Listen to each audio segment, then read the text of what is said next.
Welcome to Cars, Bikes and Conversations. This is Express Drives. Today we have Mr. Anand Kulkarni. Thank you so much for taking the time out. Thank you.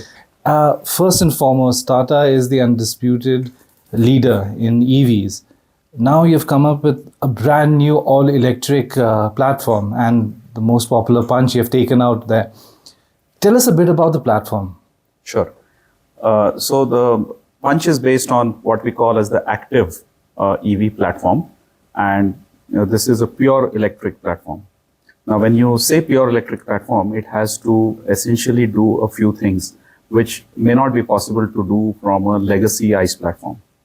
A is it needs to have a significant amount of space underneath for the battery to be placed in a very geometrically uniform and symmetric manner. Secondly, it needs to accommodate the battery with a reasonably high level of capacity, but at the same time not compromise on either the occupant space inside the car or the ground clearance below the car. And then it also has to give you the opportunity to do multiple drive arrangements. For example, a front wheel drive or a rear wheel drive or an all wheel drive. And as is extremely common with pure electric platforms, it has to also do the ability of a frunk, for example, additional storage spaces, which otherwise is not possible. And also a no compromise boot space. And it has to do this within a very, very optimized format, because when we talk about electric vehicles, the mass of the vehicle goes up on account of the batteries, which is the heavier part of the vehicle.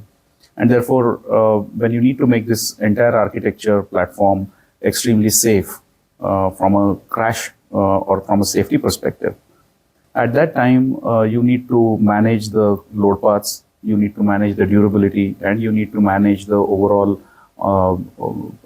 strength of the platform in the most optimal manner.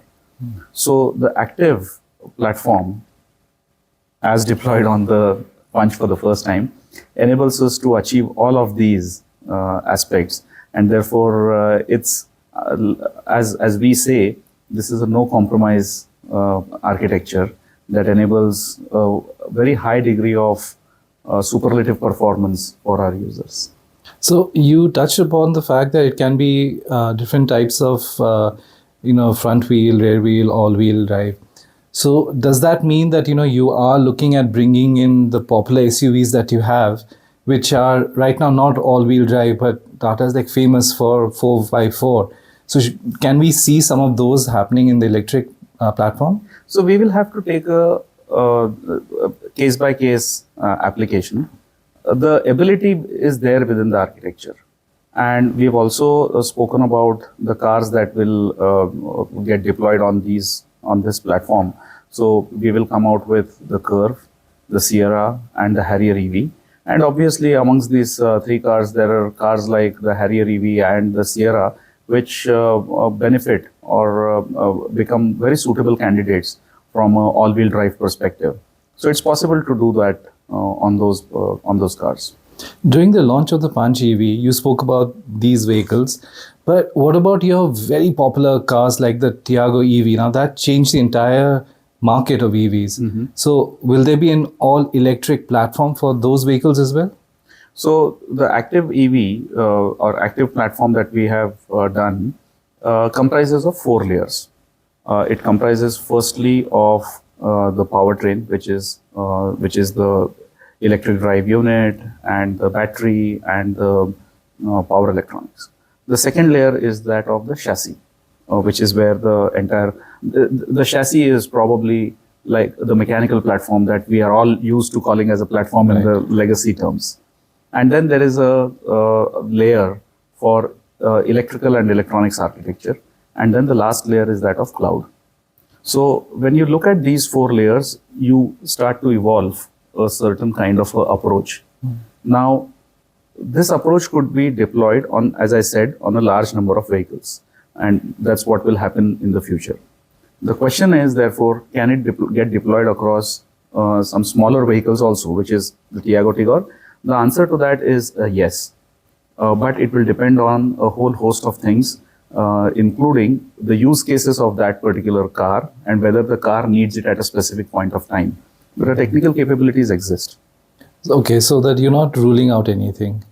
It would not be correct to rule out anything from a technical point of view. Right. But as I said, whether the decision to do that or not depends upon a host of factors, and one needs to take a very careful look at why we would want to do that, which solutions we will be able to create, and what challenges we will be able to overcome before we get into that area. So another thing of cost is, of course, the battery itself. It Yes. is like the most expensive. But apart from there are other components. In the last couple of years, you've seen also they have also skyrocketed the price of some of the components. So now, how do you see the market? Are EVs now going to be a lot more affordable? So look at what happened 5 years back, which is when we launched our Nexon EV for the first time. The Nexon EV, it had a certain enablement, it had a certain range, and that car came at around 30-35% premium over an ICE car for a range of around real usable range of 200 kilometers. The certified range was about 312 kilometers. Over a period of time, the costs have gone up, and there were semiconductor prices, the battery prices shot up. Today, the prices have started to cool down a little bit, and semiconductor crisis is also more or less in control now. Also, along with the changes that we are making within the architecture, the power electronics, and the high amount of localization that we are doing on all of these components, it's now become possible to offer a 200 kilometers car to be close to equity with an ICE vehicle. Of course, you have to look at a automatic transmission, because that's given in the electric vehicle. But within the next less than 2 years, I would think it should be possible for electric vehicle costs for a 200 kilometer range car to come to almost an equity or price parity with ICE vehicles. Okay. And that, I think, would be a significant benefit. Okay. Also, Tata is not just looking at the entry and the mid-level, but now you also have a tie-up with your JLR partners, and you're looking at like across the spectrum. Correct. And I believe you are planning to take out a premium range from 2025 onwards. Can you tell us a bit about that? So we announced the collaboration with JLR a couple of months back, and this was a collaboration for creation of premium pure electric vehicles built on their EMA architecture. EMA stands for Electric Modular Architecture. And so there's this joint collaboration between the two companies to be able to utilize the EMA architecture for vehicles made by Tata Motors as well. This will power the premium pure electric vehicles of the Avinya series. So, because that's a platform which is, or an architecture which is very advanced, global ready, and it meets the regulations of the global markets as well. And therefore, it's a very powerful platform. Also, a key area of differentiation between the Active, which is the platform that we launched along with the Punch, is that the Active is a 400 volt architecture, and the EMA architecture on the Avinya will be a 800 volt architecture. Okay. And will you be focusing more in the domestic market, or are you looking at exports as well for your premium EVs? So the premium EVs will be globally ready products, and they will be sort of second to none. And then we will work on exploring and deploying it in external markets as well. So what are the expectations right now in case of bookings and sales for the EV, Punch EV? So the Punch EV is a very sweet spot product. A sweet spot because it has the right level of form factor. It's a very compact car, but it has a great usable battery, which can give you, so while the certified range is, let's say, 421 kilometers MIDC, that will easily translate into a 300 plus kilometers range of real life. Now, 300 kilometers range real life can give you drive lengths of 4+ hours, 4.5 hours, definitely. And that must mean, or that will mean, that people can take longer journeys, weekend journeys as well, with this car. The car comes equipped with all the all the best features, whether it be in terms of traction, whether it be in terms of driving dynamics, whether it be in terms of infotainment, or whether it be in terms of the leatherette seats or ventilated seats that we have. So in terms of creature comforts, the car is second to none. And in terms of performance, it is going to give you a uncompromised performance and excellent ranges.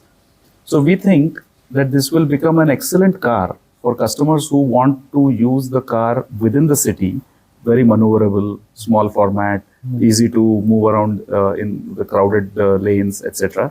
But also undertake weekend long drives and use their car to the fullest. So that balance is so nice that I think it's going to appeal to a lot of people who are looking for a very sustainable, a very inexpensive way of mobility, and at the same time a no compromised mobility. Right. Thank you. Thank you so much. Thank you so your much. time. Thank you.